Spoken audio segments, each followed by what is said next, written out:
Hello बच्चों, good morning. आज फिर हम आप लोगों के बीच हाजिर हैं। आज हम कुछ अपक्रियाओं को पूर्ण करेंगे।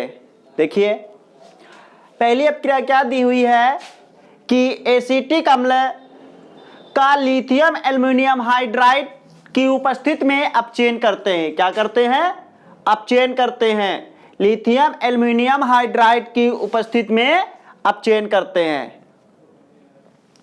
तो हम लोगों ने पढ़ा है कि जो कार्बोक्सिलिक अम्ल होता है या कार्बोक्सिलिक समूह जो होते हैं, कार्बोक्सिलिक समूह, उनका अगर हम अपचयन करते हैं तो वो प्राथमिक अल्कोहल में बदल जाते हैं। किसमें? प्राथमिक अल्कोहल में। तो जब हम इसका अपचयन करेंगे तो क्या बनेगा? CH3 C, इस O के स्थान पर H2 आ जाएगा और ये OH, ये O और यहां से H2O निकल जाएगा। तो यहां पे कितने H प्रयुक्त हुए हैं? 2H और 2H, 4H प्रयुक्त हुए हैं। ओके, तो ये अल्कोहल बनाने की अन्य विधियों में पढ़ा होगा। ये रिएक्शन जो है अल्कोहल बनाने की अन्य विधियों में पढ़ी होगी। इसके बाद क्या है? दूसरी रिएक्शन है एसिटिक अम्ल। इसका नाम है हाइड्रोजोइक अम्ल। क्या नाम है? हाइड्रोजोइक अम्ल। अगर कार्बोक्सिलिक अम्ल हाइड्रोजोइक अम्ल से क्रिया करते हैं तो उस अपक्रिया को हम स्मिड अपक्रिया कहते हैं। और स्मिड अपक्रिया में क्या होता है? जो कार्बोक्सिलिक समूह होता है वो एमीन में बदल जाता है। किसमें बदल जाता है? एमीन में। और ये CO2 गैस निकल जाती है और ये N2 नाइट्रोजन गैस भी निकल जाती है। तो ये कौन सी अपक्रिया है? स्मिड अपक्रिया है। ओके, इसके बाद तीसरी अपक्रिया है कि सोडियम एसीटेट को एस्टिल क्लोराइड के साथ गर्म करते हैं तो क्या होता है? Na और Cl निकल जाता है। Na और Cl निकल जाता है। तो जब NaCl निकल जाएगा तो बनेगा क्या? देखो, CH3CO और CH3CO यहां पर भी है तो ये होल ट्वाइस हो गया और एक को ये बचा है। ये क्या है? Acetic anhydride.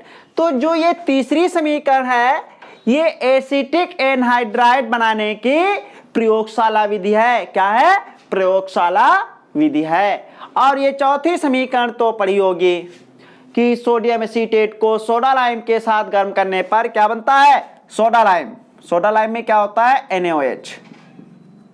NaOH और प्लस CaO।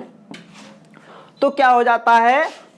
मीथेन गैस बनती है और सोडियम कार्बोनेट अलग हो जाता है। सोडियम कार्बोनेट अलग हो जाता है। ये चौथी समीकरण मीथेन गैस बनाने की प्रयोगशाला विधि है।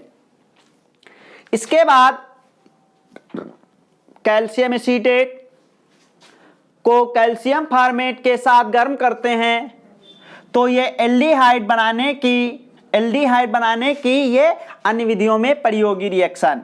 क्या होता है? कैल्शियम एसीटेट को कैल्शियम फॉर्मेट के साथ गर्म करते हैं तो एसेटल्डिहाइड बनता है। क्या बनता है? एसेटल्डिहाइड बनता है। ठीक। इसके बाद नेक्स्ट रिएक्शन है कि अमोनियम एसीटेट को जब गर्म करते हैं तो क्या होता है?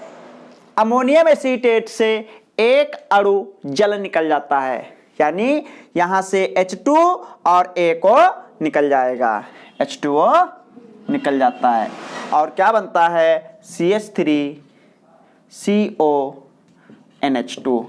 तो इसका नाम है एसेटएमाइड। और ये समीकरण जो है एसेटएमाइड बनाने की प्रयोगशाला विधि है या प्रयोगशाला विधि में समीकरण यही वाली प्रयोग होती है।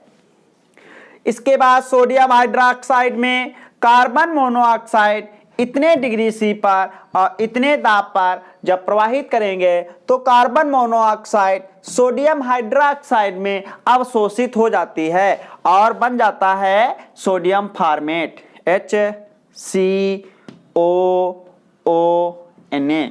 यह सोडियम फॉर्मेट बन जाता है, और अगर इसको हम अम्लीय कर दें तो फार्मिक अम्ल प्राप्त हो जाता है। ठीक, तो ये फार्मिक अम्ल बनाने की भी एक समीकरण है। अब कैल्शियम एसीटेट का जब शुष्कवासन करते हैं या कैल्शियम एसीटेट को गर्म कर देते हैं तो क्या होता है, एसीटोन बनता है। क्या बनता है, एसीटोन। और ये भी समीकरण बहुत इंपॉर्टेंट है क्योंकि ये प्रयोग सारी एक दो छोड़कर बाकी सब प्रयोगशाला ही समीकरण है, प्रयोगशाला वाली ही समीकरण हैं।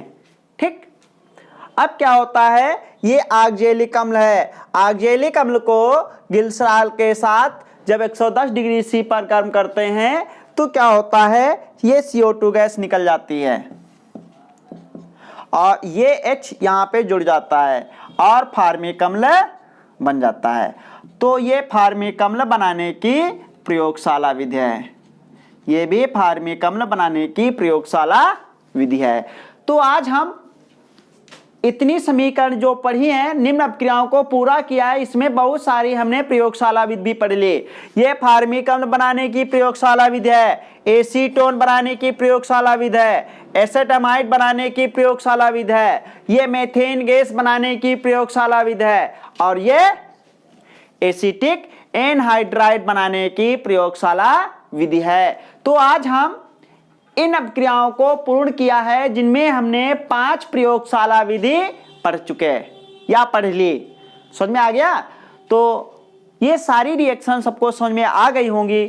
जो रिएक्शन समझ में ना आई हो उसे कमेंट बॉक्स में पूछ सकते हो। ठीक, ओके, बाय।